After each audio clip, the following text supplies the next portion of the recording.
Hello, welcome. Hope you're well. I've been alright. Only going out when I need to go out. Most of the time I've been here, of course. Haven't been to work since March 20, but so has many others here in Australia. But there's a glimmer of hope here, which is great. The number of cases is declining by the day. Our death toll, very sad about it though, is only at 76. Compare that to the United States, over 50,000 deaths.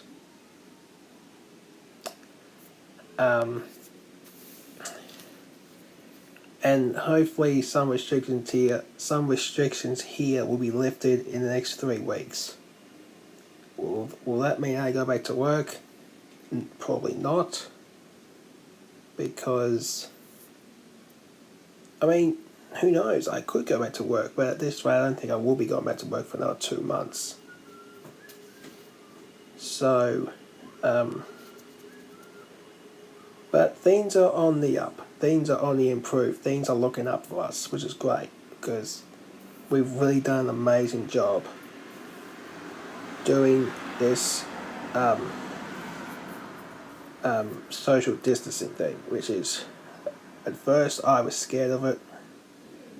Now I'm actually glad I'm doing it, and so is most of us, because it had to be done, and I can understand why. So, that's the first point I wanted to make. The second point I wanted to make is that because some of the restrictions are starting to ease here, like elective surgery, my operation on an area near my tailbone can actually happen now, because a few weeks ago, when the numbers were so high, they cancelled, or actually they stopped elective surgeries here. But the other day we found out that it will resume after this weekend. So that's great news for me, because I badly need it done. And I'm really hope to get it soon, because here's my third point. There's every chance I'll be back refereeing in June, unless I have the operation between now and then. Now, 1 or 2 weeks ago, I was like, there's no way we would play sport here in Australia right now, but because the numbers are declining, I'm starting to actually consider liking it, to come back. But with this operation coming potentially, I might miss a month of football, a month of refereeing. Will I miss a month of work? Well, I've already missed a month of work because of the coronavirus, so it won't hurt. But month of refereeing, when it returns, that is, I actually won't be bothered, because I've already missed a month of work and a month of refereeing. So it won't bother me one bit. Number 4, so many dot points. Steven Universe Future finale. We still don't know when it's going to happen here. I keep looking every single week for when it could premiere here in Australia. There's no guarantees when it will happen, and I'm getting annoyed. I would rather watch it on Cartoon Network Australia. But like always, they're being slow, ridiculous, and complete arseholes about it, because I really need to see it. I just want to see the finale, seriously. It'll be over. And you think that's annoying? Check this one out.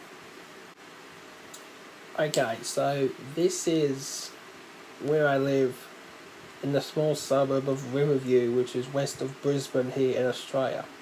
So the blue circle, not the blue dot, that large blue circle which I've drawn, is where I live. Now, the green circle and the squibbly lines and the arrow is next door. Now you're probably wondering why I'm cheesed off at next door. Well, there's one very good reason for it. So they've only moved in, I would say, 3-4 weeks ago. But what really annoys me is the fact that you see where those scribbles are. That's where they decided to park their car. Now here in Australia, it's against the law to park your car outside your fence. You have to park inside your fence. Now we're an exception because we don't have a fence. What we do, but it's just posts because our fence broke off so many times it's not funny. But next door, they have a fence and they have to park inside the fence. The problem is that they don't, they're so lazy. What's worse is that you can see the arrow.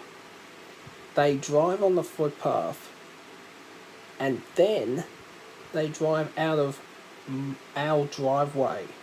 Not theirs, ours. So the reason I'm annoyed about that is because I'm getting a car next year.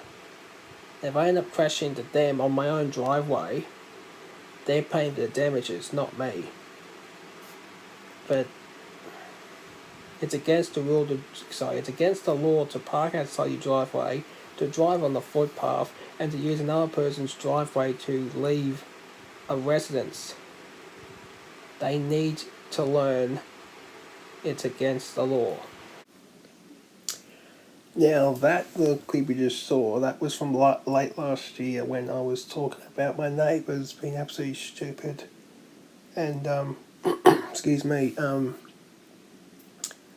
driving out of our driveway and being ridiculous about it. Well, I've got an update for you. They're still being ridiculous about it. And we've complained to local council probably 5, 6, 7 times. They've done nothing. They keep doing it. So one day we're going to go to the council face to face and tell them, look, we want you to do something about it because we're getting sick and tired of them ruining the grass, ruining our garden and ruining the front yard. Because they keep doing it. They think they can get away with it, which is ridiculous. It's really, really ridiculous. I mean, honestly, I'm sick of it. I really am sick of it. That is all for tonight, so I'll give you a quick update on what's going on here, and I will continue to give you updates as this thing continues and next door neighbours being stupid and everything else that's going on in the world. So, comment, like and subscribe, and I love yous all. See you guys. Just quickly before I go, today was Anzac Day here in Australia and New Zealand, as we paid tribute and we said thanks to our fallen soldiers past and present, lest we forget.